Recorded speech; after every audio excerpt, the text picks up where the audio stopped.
So last I told you, I had been doing a little development. I'd been doing some testing, and then the following week I was going to be shooting my regular 600-yard match, and then a pretty long 1,000-yard match the coming weekend, which was just a few days ago.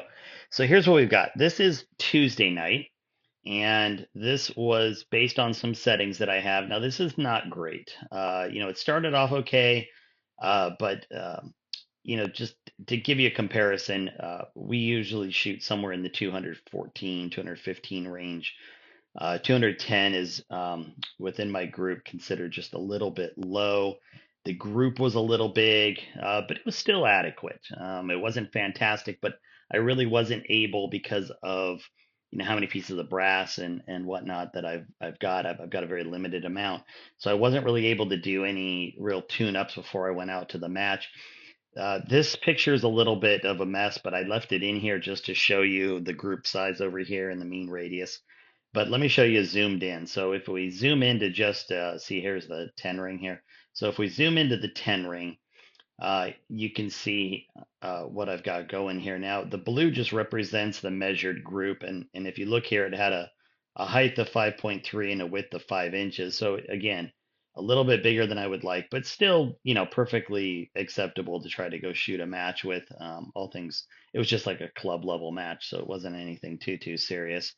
Um, and again, I was very limited on components, so what I had is what I got, and this is what I was taking out. So I was happy. I wasn't, like doing cartwheels or anything, but I felt like this at least gave me a pretty good shot at, going out and doing something. So let's go to the next one here to trim and point some bullets. So I thought I would show you real quick what I did. So this is a trimmed me plat. Very little came off of it. This is what it looks like looking down on it, and then this is what it looks like after that's been pointed. So you can see it closes up the tip. There's just a little bit of you can see the kind of the discoloration right here, and that's where it went into the stem that kind of tightens it all up. And I've done a bunch of testing around this. I know this is where my thing needs to be. So again, pre-pointing, pointing. And you can see here, it's, obviously you can see into the hole just a little bit, but it's pretty flat. You can kind of tell here, same thing, it's pretty flat, and then it just gets tightened right up there.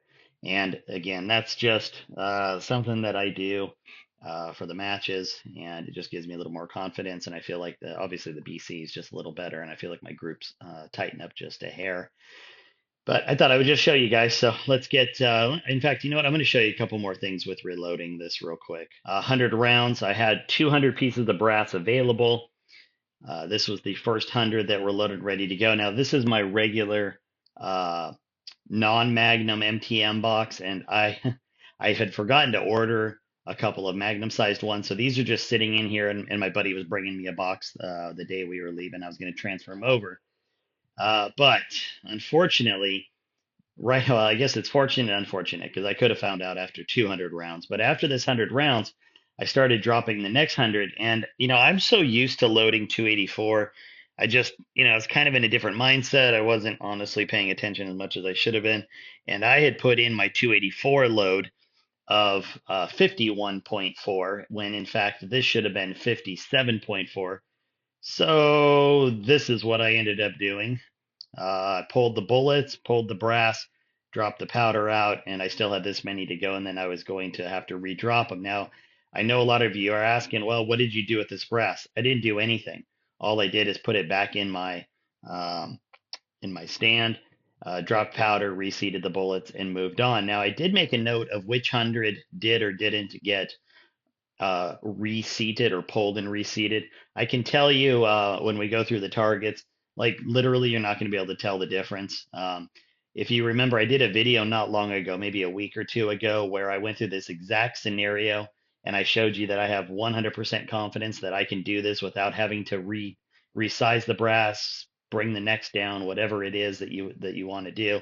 I can literally pull the bullets, pour the powder, and go right back at it. And there's um, and undiscerned, I mean, like literally just so little difference between that and my other loads that I'm very confident doing this. So, um, while time consuming, I wasn't really stressed about it from a shooting standpoint. It was pretty lay down conditions. There was, maybe just a slight breeze moving through. To be honest, really nothing that crazy. But the gun did not shoot as well as I had hoped. I dropped 2 points. I don't know where these came from, to be honest. You can see that it was shooting pretty tall. 18 barely caught down here. 15 barely caught. I did an okay job centering this group up, but this I don't know. It's hard to explain. Like I was like, okay, I only have 200 something rounds on this barrel, and with this cartridge, you can't expect too much. And I wasn't going to get too upset about it. This was sort of a fleshing out exercise with 160 record rounds. Pretty extreme heat. We were in the 90-degree temperature, very arid, 4,300 feet elevation. There's a lot of things that could have gone wrong with this load. So while I don't know where 11 and 7 went, and I was a little frustrated at the overall elevation of the group, I'll be honest, I was pretty happy with a 198.9. Only one person cleaned it. We had 10 open shooters at the match. Only one person cleaned it with a 10x, I think, maybe an 11x. I can't remember what it was. Everybody else shot a 99 or below. So, that sort of left me thinking, well, maybe it's not too bad. So that's the first target, and you just kind of move on and put it behind you and shoot the next target. I felt much better about this, so it sort of led me to believe maybe it was just sort of getting used to the gun handling. Obviously it's a Magnum, it's going to recoil a little bit more. Uh, there's different things that could happen. Overall, I felt really good about this. Just a little bit tighter. I probably, shaved. If you remember that other one, we had a very high and a very low. I shaved a little bit off the vertical on this. I felt like I had the wind a little more centered up on this one, even though I almost leaked 13 out. And then 15 just came out of nowhere. That, could have been gun handling, could have been load, who knows, could have been a gust. But that was a little frustrating. But nobody cleaned this. I pretty much tied, with the 199. There was, I think, maybe one or two other people that tied on this one. So I felt really, really good about this.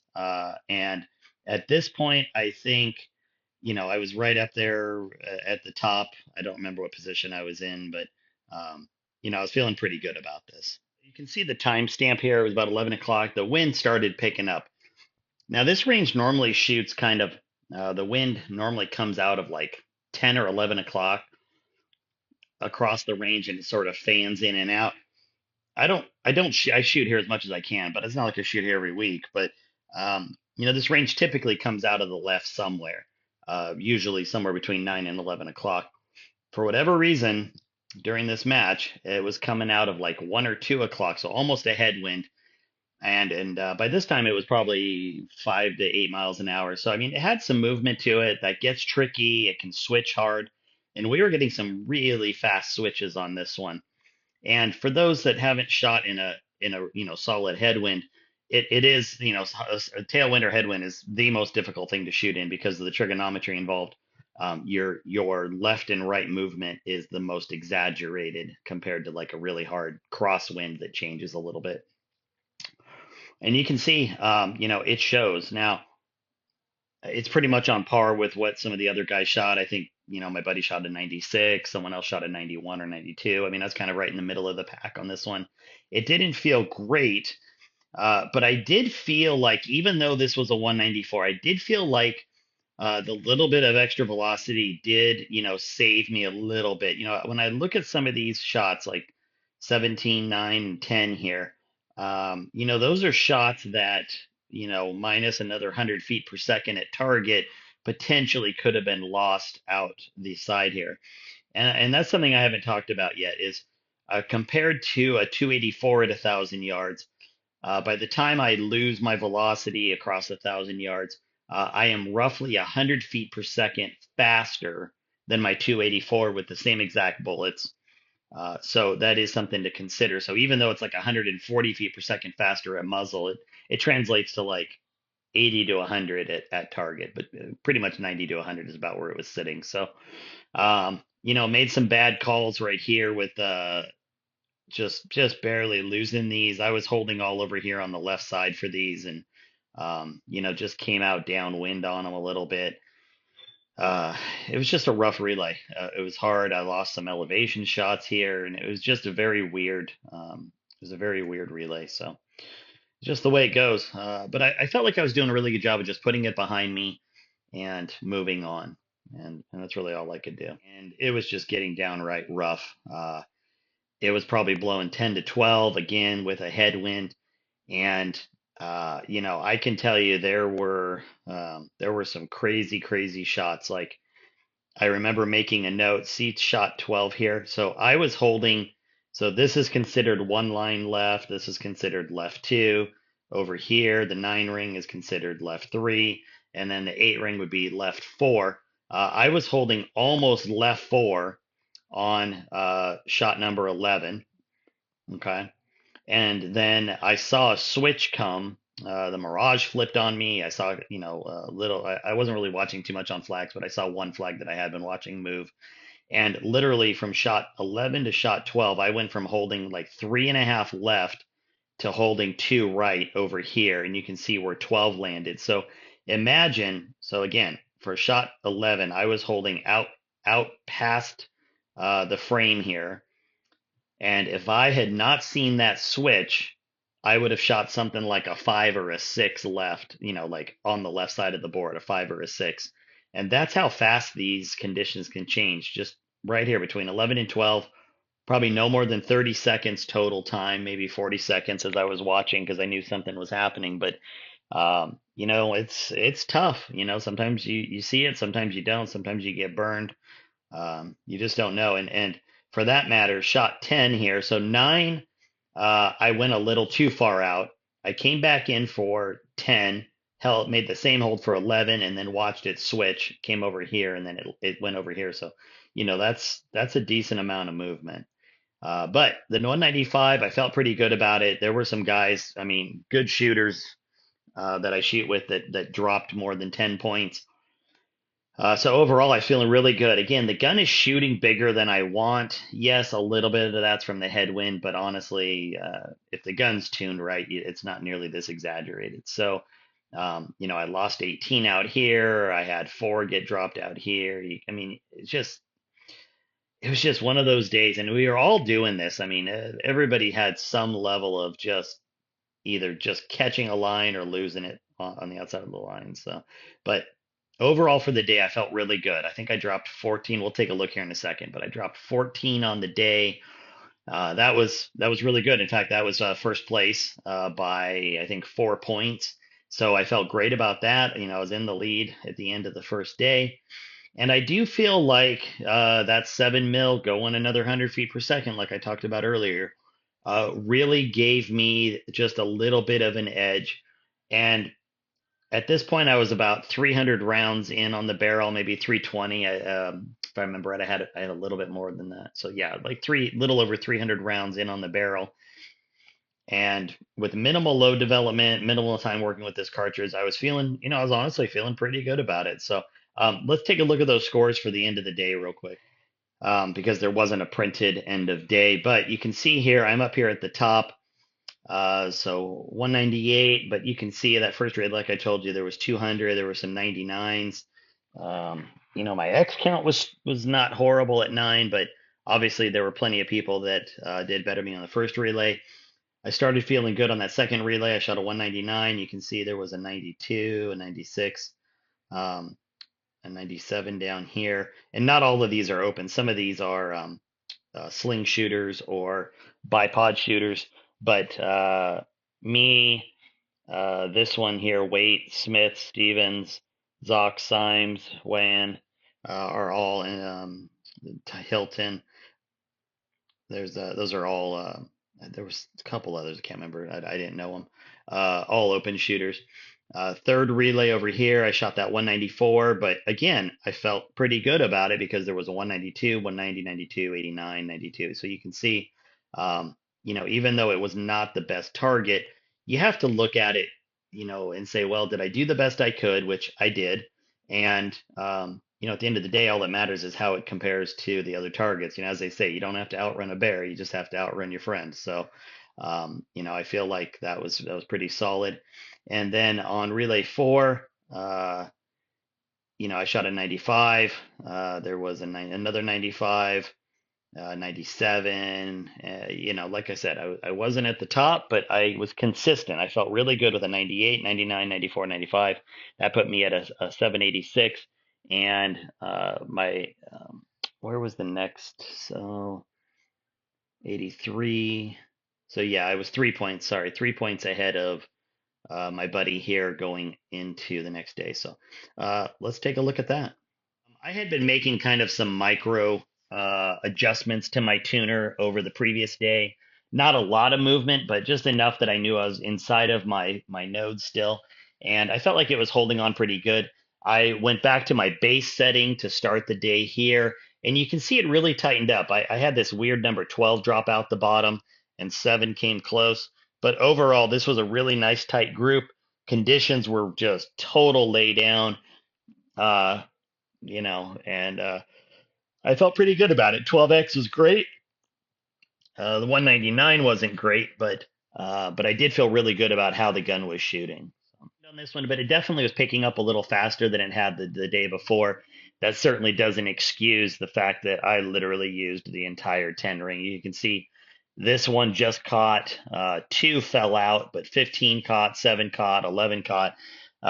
These were tight, but as I've said before, I do honestly think that uh, PRC really helped hold me in, just a little bit. Did it fix my problems? No, but did it allow me to have just a slight more amount of wiggle room than I would have with the 284? I like to think so. When I look at the other scores and I look at how the gun shot, I do feel like it did a great job. And again, this thing's going to get tuned up even better. And I have to look at it in the context of what it is. So I dropped 2, I dropped 5 out, 5 fell out up here. And then what did we decide? It was um, 2 over here that fell out. So uh, and the other thing I'll tell you is you kind of look at this and you say, well, it's kind of grouped up here. Yeah, it is, but at the same time, I was having just a little bit of trouble because of the way the wind was pushing. And you can see I went 13, 14, 15, trying to keep that part centered up. And then it kind of shifted a little bit. So I was shooting a little more defensively on this one, which is not always a great thing to do, but I do feel like it at least kept me safe on this particular one.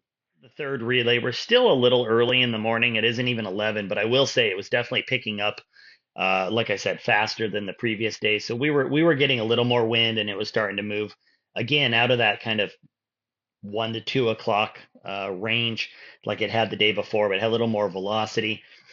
This was kind of an interesting target to shoot because you can see that I was doing great. I mean, it was just slinging in there. I was holding right about here, right just outside the 10 ring, right on horizontal, and everything was centered up really nice. Like this is what I wanted to see. That I had, shot 1 was a little light, but then I corrected shot 2, shot 2, 3, 4, 5.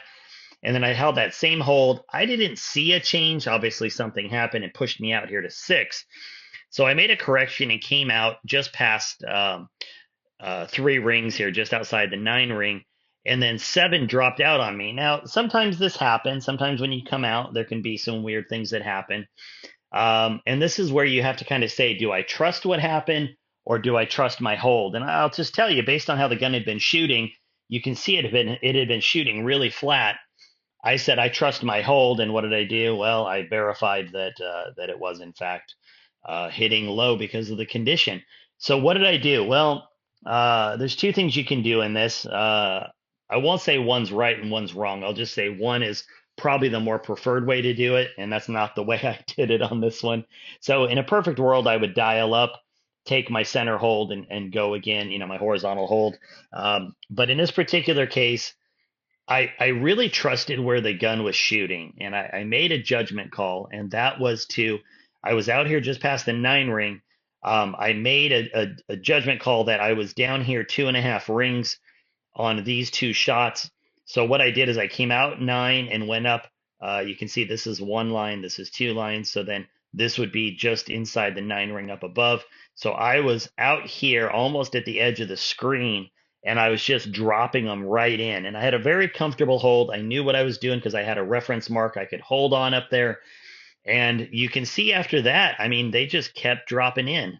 So you have, 6 that went wide, 7, 8 low, and then it was 9, 10. I almost lost, but you're still dealing with wind. And then 11, and then it just fell into place, and it felt great. I didn't move too much. I came in a little bit. I think by the end of it, I might have been right over here, just outside, in the corner of the 10, outside the corner of the 10 ring. But this felt great. It was a little bit of a tricky condition. I felt like I dealt with the situation correctly for the way I knew the gun was shooting and for what I wanted to do. Now, in a perfect world, if I had more experience with this gun, would I have dialed? Yeah, honestly, I probably would have dialed up and started shooting. But I was very confident with what I was doing on this particular one, and I got a little bit lucky as well. So that was the third one. We have one more to go on the day. Just stupid at this point. It was still coming anywhere from a straight headwind, 12 o'clock out to 2 o'clock. Uh, and then occasionally it would flip over to 11 o'clock. It was rough. Like, this was a very, um, very tough relay. And it shows, you can see I lost shots out to the left. I lost shots out to the right. This high shot probably was, me, body position, stock bump, something. I don't think that was the load because it was shooting really flat. Like today, this particular day, if you look at my targets, they were shooting really flat compared to the previous day. So I had it just a little better tuned where it was, and it liked it. It was slightly cooler this day. We were maybe 5 degrees cooler. And the tune I was on just responded a little bit better. So 14 was definitely me. 20 was a bad wind call. 5, 13, and 12 bad wind calls. The rest, ate up some vertical. Out of the 10, it's probably a 7.5-inch vertical, which, given the conditions, I was actually really happy with. And going into this match, I probably shot it a little safer. I knew I had 7 points on my nearest competitor, and I'm just going to tell you that probably was not the best way to go into it because I shot it pretty defensively. I shot to not lose instead of shooting to win, which is not probably the best way to finish up. I had a lot of points ahead of me, and it's the way it is, and um, there's pros and cons to both ways. But I did fine on it. I preserved enough points, and I wasn't too worried about it. But definitely made some bad win calls. I was not as aggressive as I should have been. I definitely came in on my calls a little bit, and it did hurt me. Most of these are calls where I did not come out enough because I was again playing it just a little bit safe. So let's look at how the entire match finished up here. Here are the open scores all up here. And you can see I finished with a 1574. So I dropped 26 points on 160 shots taken. I'm pretty happy with that given the conditions. Next closest up was my buddy Bo, and man, he gave quite a fight here. This score is not right. He actually finished at 1568. So he was 6 points back. And any one of these relays we could have flip-flopped, and uh, it doesn't take much. So I had to keep my head in the game. And again, going into the last one, I did what I felt was right for me. But still finished up 6 points. But a little bit scary, right? Because you can see this 6 points. If he had cleaned it, and he shot a 196, so he was 2 points ahead on that particular one. If he had cleaned it, we would have tied. And in that particular case, I had a couple X's on him, but only 2 X's. So again, it was a tight match, and he's a heck of a competitor and really a great shooter, as are all of these guys. So, I mean, it could have been anybody's day. Then we had Jeremy here with 1558 in third, and he tied me on X's. This guy just pounds out the X's. It doesn't matter what the score is. He's just incredible. In fact, this is not uncommon that he is leading the X's even if he doesn't lead the match. So the guy knows how to hit those X's. But it was a great match. It was a lot of fun. The best thing that I learned is that over the 200 shots that I took, Barrel temperature held up really well, maybe 10 degrees more than my 284 at its highest. In a lot of cases, it held right in the same range as my 284 would have, which really surprised me because I was expecting, based on some other testing I'd done, my barrel heat had been a lot higher. So that was probably the biggest thing I was worried about. I was out in the desert. It was hot out. I'm shooting a double base powder. It's going to be hotter, and I'm shooting higher velocity. So everything combined should have led to higher velocities and higher heat.